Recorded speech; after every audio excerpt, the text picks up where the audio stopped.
So వాడు ఒక pure extremist. ఈ షరీఫ్ గాడికి కానీ ఈ బంగ్లాదేశ్లో ఉన్న ఈ ముఠాకి కానీ ఫండ్స్ అనేవి ఎక్కడి నుంచి వస్తున్నాయి అని అంటే మన ఎదుగుదల చూసి ఓర్వలేని కంట్రీస్ కానీ లేదా మన టెరిటరీస్ ఎప్పటి నుంచో లాక్కుందాం అనుకుంటున్న కంట్రీస్ కానీ. సో ఇందులో మెయిన్ విలన్ వచ్చేసి చైనా అన్నమాట.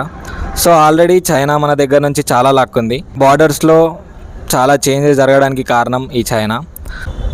సో మన ఇండియాలో మనం 7 సిస్టర్స్ అని పిలుచుకునే 7 స్టేట్స్ ఏవైతే ఉన్నాయో మిగతా భాగమైన మన ఇండియాకి లింక్ చేసే ఒకే ఒక పాయింట్ సిలిగురి కారిడార్.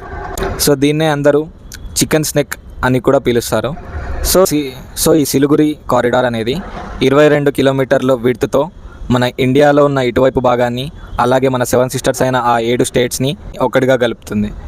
సో ఒకవేళ ఈ కారిడార్ అనేది మన చేతుల్లో నుంచి వెళ్ళిపోయింది అని అంటే ఇంకా ఆ 7 రాష్ట్రాలు మన కంట్రోల్లో ఉండవు. ఎప్పటి నుంచో వేచి చూస్తున్న చైనాకి కానీ చైనా కంట్రోల్లో ఉన్న బంగ్లాదేశ్కి కానీ ఫుల్ పవర్స్ వచ్చేస్తాయి.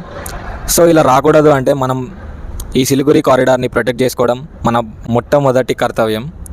సో అందుకోసమే మన సెంట్రల్ గవర్నమెంట్ చాలా సీరియస్ యాక్షన్స్ తీసుకుంటుంది. సో మన సొంత దేశం వాళ్ళు మన నైబర్ కంట్రీలో చాలా దారుణంగా చంపబడితే ఒక్కళ్ళు మాట్లాడట్లేరు. సో ఇది విని చాలా బ్లడ్ బాయిల్ అయిపోతుంది ఫ్రెండ్స్. సో ఇన్ఫర్మేషన్ మొత్తం విన్నారు కదా.